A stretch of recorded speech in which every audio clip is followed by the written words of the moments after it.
Samurai films are often accompanied by a stoic but good-hearted protagonist. It feels kind of unrealistic though, doesn't it? I mean, having all that power to yourself while maintaining any semblance of decency just doesn't seem possible. That is, at least if we look to most cases of powerful people in the real world. There's always a bleak underbelly to those kinds of people. Of course, there's a few examples of samurai films that make an attempt to demonstrate how cruel samurai could be, but none of them come close to the absolute magnum opus that is The Sword of Doom.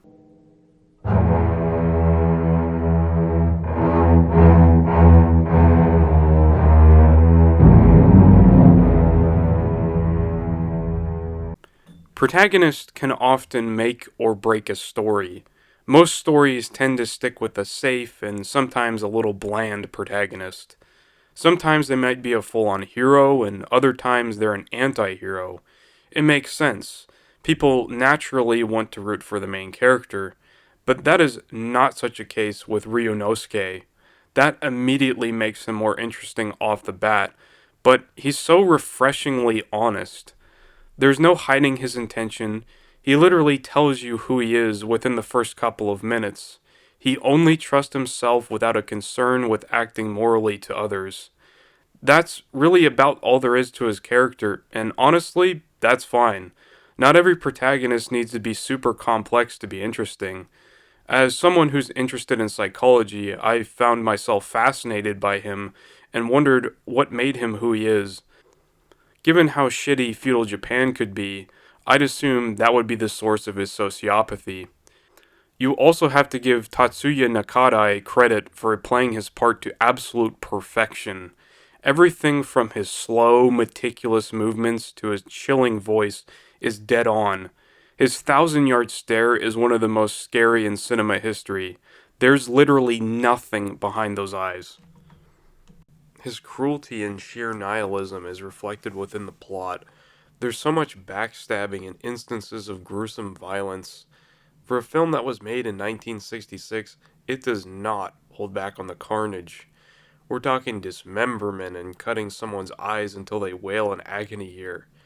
The action scenes never fail to make Ryunosuke look like a beast. The ending battle is probably what the film is best remembered for, and it's executed to perfection. Even in his dying breath, he tries to take everyone with him. There's one scene that I did find interesting where Shimada is doing most of the killing. I'm not sure if this was intentional, but it parallels the first big battle Ryunosuke had at the beginning. Shimada is seen standing in front of a pile of bodies by himself, much like Ryunosuke was. It's like a way of giving him a taste of his own medicine. The action scenes also have some of the best shots in the film. There's something really refreshing about Sword of Doom because it feels like I'm actually watching human beings act like human beings. There is zero attempts to try and make ugly aspects of human nature covered up.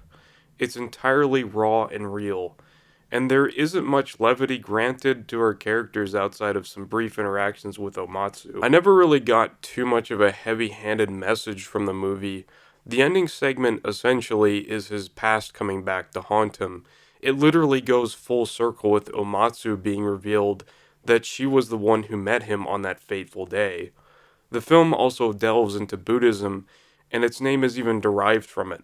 From what I know about Buddhism, karma is made out to be a pretty big deal, and with the way that Omatsu and Ryunosuke meet, it feels like karma playing its hand. He ultimately pays for his evil soul and sword. That's a pretty simple message to send the audience, but I think there are deeper levels to the film. One way as I saw it was the way that people's values change over time and quickly drop them when things don't go their way. Serizawa, early in the film, states that he was once a member of the Mito Tango group. This event started in the year 1864 to 1865. It was based around an uprising against the shogunate, but now he's involved with the Shinsengumi, which supports the shogunate. He later says, as time passes, our ideas change. Serizawa is not exactly an authentic person. He shifts from one thing to the next with little gripes about changing his values. This is also applicable for a good chunk of our cast that drops the moral front when it doesn't suit their convenience. Sword of Doom is many things, but above all, an incredibly underrated samurai flick. It's got everything that you could want: a cold and dark atmosphere, a complex and gripping plot, and a deeply flawed and unique protagonist.